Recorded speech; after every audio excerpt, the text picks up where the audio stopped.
अस्सलाम वालेकुम, कैसे हैं आप सब? Welcome back to my channel. एक क्वेश्चन तवातुर से मुझे डीएम किया जा रहा है, मुझसे पूछा जा रहा है कि भई आपको क्या प्रॉब्लम है शाहिद आफरीदी और शाहीन शाह आफरीदी से। है कि मैंने ख़ैर उनको रिप्लाई तो नहीं किया, बट अब ये तवातुर से यही क्वेश्चन किया जा रहा है मुझे, और तवातुर से है कि कहा जा रहा है कि मैं गलत कर रही हूँ।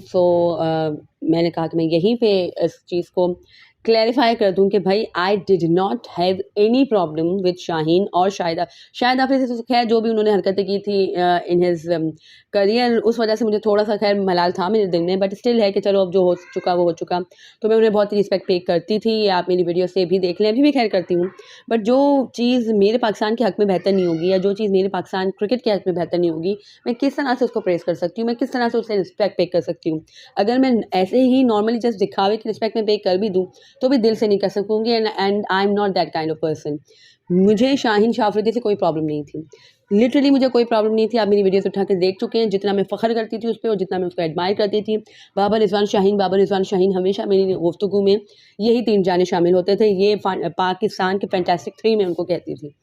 बाबर रिज़वान की जगह, अपनी जगह जो इज़्ज़त है उनकी अपनी जगह है। बट शाहीन की इज़्ज़त में तनज़्ज़ुली की वजह भई यही है जो शाहीन ने हरकतें की हैं। जो हरकतें की हैं शाहीन ने, वो नॉट जस्ट बाबर के लिए हार्मफुल थी, बट वो पाकिस्तान क्रिकेट के लिए हार्मफुल थी। I am a fan of Pakistan cricket and I am a big fan of Babar Azam, but it doesn't mean कि मैं बाबर आज़म के लिए शाहीन को डिसग्रेस कर रही हूँ, या मैं बाबर आज़म के लिए शाहीन को है कि ब्लेम कर रही हूँ या बोल रही हूँ। मैं जो कह रही हूँ वो सच्चाई पे मबनी है। ये चीज़ वक़्त के साथ आपको पता चल चुकी है और मज़ीद पता चल जाएगी। जो मैंने कहा था कि भई शाहिद आफरीदी के ईमा पे ये सब कुछ हो रहा है, एंड लेट मी क्लियर कि ईमा मैंने कहा है यानी उनकी मर्ज़ी से हो रहा है। ये भी ख़ैर मुझे कॉमेंट आया था कि मैं ईमान पे शक कर रही हूँ शाहिद आफरीदी के।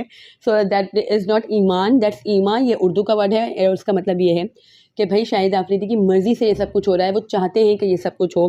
बाबर आज़म को हटाया करा, जो भी ख़ैर शाहीन को रखा, और फिर इसके बाद इतने दोगले बनते हैं टीवी पे कि भई मैं तो नहीं चाहता था कि ये हो, और मैंने उसको मना कर दिया था। भई हमें सब कुछ मालूम है, और हमें ज़्यादा है कि आप पागल ना समझें, सबको सब कुछ मालूम होता है।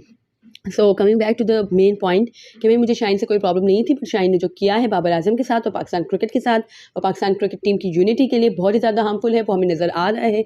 अभी ट्रेनिंग सेशन में भी वो चाहे जितनी भी हरकतें कर लें, लेकिन पता चलता है कि क्या बाबर आज़म के उन्हें क्या अटेंशन पे कर रहे हैं, या बाबर आज़म उनके साथ इंटरेक्शन नहीं कर रहे हैं। और ज़ाहिर है वो हक बजाने भी हैं। और आज खैर उनका जो एक स्टेटमेंट भी आया है कि भाई टीम एज अ टीम हम यूनाइटेड हैं। तो मैंने कहा था कि भाई वो यूनाइटेड रहेगा, वो टीम के लिए ऐसी हरकतें नहीं करेगा जो शाहीन ने की है। वो अपना 100% देगा एज अ प्लेयर टीम के लिए, पाकिस्तान के लिए। बट शाहीन ने किया ना कि उसने जानबूझ के अंडर परफॉर्म किया। उसका दोस्त हारिस है, उसने जानबूझ के अंडर परफॉर्म किया। और मैंने तो खैर एक चीज़ देखी है, लिटरली हमारे वालिदैन हमें बताते हैं कि भाई आपके साथ अगर कोई कुछ गलत कर रहा है ना, तो आप नहीं बोलो। आप नहीं बोलो, अपना मामला अल्लाह पे छोड़ दो, फिर जवाब वहाँ से आता है। और जब वहाँ से जवाब आता है ना, तो फिर किसी को कुछ बोलने की कोई बचता ही नहीं है किसी का। और ये बाबर आज़म के साथ मैंने बारहा देखा है। हमने सबने देखा है कि भाई बाबर आज़म कभी किसी को रिप्लाई नहीं करते, चाहे कोई कुछ भी उनके लिए बोले, कितना कुछ लोगों ने बोला है, बट कभी भी वो किसी भी चीज़ का रिप्लाई किसी सूरत नहीं करते। और मैंने हमेशा देखा है भाई रिप्लाई आता है वहाँ से, अल्लाह ताला की तरफ से रिप्लाई आता है। और फिर ऐसा आता है कि भाई वही है कि डिसग्रेस जो भी है कि वो ज़िल्लत ही मिलती है जिसने ये हेट फैलाई होती है बाबर आज़म के अगेंस्ट। तो ये वही बात है कि भाई शाहीन ने भी जो किया है वो बहुत ही गलत किया है। जो हमें लग रहा था, हम चाह रहे थे कि ऐसा ना हो और हमें गलत लग रहा हो, बट ऐसा ही हुआ है, ऐसा ही किया गया है। और शाहीन ने बहुत ही ज़्यादा रिस्पेक्ट अर्न की थी जब इससे पहले शाहीन ने टीम की यूनिटी को गज़न पहुँचाने वाले अवामिल को फ़ेल कर दिया था। उसने कैप्टेंसी को एक्सेप्ट करने से इनकार कर दिया था। So that was the main point, और वो उससे शाहीन को बहुत ही ज़्यादा रिस्पेक्ट मिली थी। और ये चीज़ इसलिए नहीं थी कि भाई उसने बाबर के साथ लॉयल्टी की, उसने पाकिस्तान क्रिकेट के साथ लॉयल्टी की थी। बाबर के मफ़ाद को हम नहीं देख रहे हैं, हम पाकिस्तान क्रिकेट के मफ़ाद को देख रहे हैं। आप मुझे खुद बताएँ कि क्या अब पाकिस्तान टीम में वो यूनिटी रहेगी? क्या वो सेल्फलेसनेस रहेगी एक-दूसरे के लिए? पाकिस्तान के लिए तो ऑब्वियसली होगी, बट एक-दूसरे के लिए जो पहले होती थी। शाहीन की हरकतें आपने देखी, मैंने आपको वीडियो में बताया ही था कि वो किस तरह से खींचते हुए लेके गया, बट स्टिल ना बाबर ने ना शाहीन ने कोई इसको रिस्पेक्ट पे नहीं की। आज भी जो प्रैक्टिस मैच हुआ है, बाय द वे उसके हवाले से भी हम बात करेंगे। आज भी जो प्रैक्टिस मैच हुआ है, उसमें भी बाबर रिज़वान के ऐसे फ़नी मोमेंट्स हैं, हसन अली के ऐसे फ़नी मोमेंट्स हैं। बट शाहीन कर रहे हैं कोशिश इस तरह की हरकतें करने की, but Babar Azam is not paying attention and he is rightly to do so. वो बिल्कुल हक बजाने में ये सब करने में। आज भी खैर कुछ बाबर आज़म जब बैटिंग ही कर रहे थे, तो कुछ पिच पे कुछ है कि हवाले से कुछ बात हो रही थी, तो फिर वही है कि हग करे जा रहे हैं पीछे से आके पता नहीं क्या-क्या हरकतें कर रहे हैं। इस तरह की हरकतों से और ज़्यादा गुस्सा आता है उन पे, और ज़्यादा उनकी इज़्ज़त में ना कमी वाक़ई होती जा रही है। क्या वो साबित करना चाहते हैं?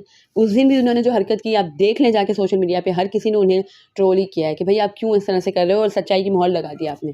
तो अभी भी आप यही कर रहे हो, भई उसको वक़्त दो। बाबर आज़म जैसे कि हमने कहा कि वो ऐसा नहीं है, उसको वक़्त दो, वो खुद ही सही हो जाएगा। वो हर चीज़ भुला देगा। अभी वो नहीं भुला सकता, अभी ज़ख्म ताज़ा है। वो नहीं भुला सकता, और इस तरह की हरकतों से हम खुद अपने आप को उस जगह पे रख के देखें कि कोई इंसान हमारी पीठ पे छुरा घोंपे और फिर हमारे से आके प्यार मोहब्बत जताए, तो हमें क्या उनको एक रख के लगाने का दिल नहीं होगा? मैं होती तो खैर लगा भी देती, ये तो बाबर आज़म है कि भई बहुत ही ज़्यादा खैर माशाल्लाह साबिर हैं, तो वो ये सब चीज़ें बर्दाश्त करते हैं और चुपचाप बर्दाश्त करते हैं। सो खैर ये मेरा पॉइंट है। मुझे शाइन से कोई प्रॉब्लम नहीं थी, बट जब से उसने मेरे पाकिस्तान क्रिकेट को नुकसान पहुँचाने की कोशिश की है ना, मेरी पाकिस्तान क्रिकेट टीम को है कि उसकी यूनिटी जो उसकी मेन स्ट्रेंथ होती थी, उसको तबाह करने की कोशिश की है और कर चुका है। कोशिश में वो कामयाब हो चुका है। तो सॉरी टू से मैं शाइन को कभी भी दिल से रिस्पेक्ट नहीं दे सकूँगी। मैं चाहती हूँ कि वो कामयाब हो, तो मैं इसलिए चाहती हूँ कि भई मेरा पाकिस्तान कामयाब होगा, अगर वो कामयाब होगा। So that was it. अगर आपको मेरी ये वीडियो पसंद आई हो, और अगर आप मेरी बात से एग्री करते हो, या आप भी अगर उन लोगों में आपका शुमार होता है जो कि ये समझते हैं कि मुझे कोई प्रॉब्लम है, या मुझे मेरा कोई है कि उनके साथ ऐसा कुछ है कि मैं उन्हें पसंद नहीं करती, या इस वजह से, या जो पर्सनल लाइकनेस एंड डिसलाइकनेस का कुछ ऐसा पॉइंट है, तो सॉरी टू से ऐसा कोई पॉइंट नहीं है। मैंने हमेशा कहा है कि I am a big fan of Babar and Rizwan and जो भी खैर जो पाकिस्तान से लॉयल हैं। अगर तो वो लोग भी पाकिस्तान के लिए कुछ ऐसा गलत करेंगे, तो मैं उनके खिलाफ भी खड़ी रहूँगी। मैं कोई ये शख्सियत परस्ती की हामी बिल्कुल भी नहीं हूँ। मैं पाकिस्तान की मफ़ाद को ऊपर रखती हूँ, और पाकिस्तान ही मेरी फर्स्ट प्रायोरिटी है। That is it. अगर आपको मेरी वीडियो पसंद आई हो तो इसे लाइक कीजिएगा, share it with your friends and family, and do subscribe to my channel for more such content. अल्लाह हाफ़िज़।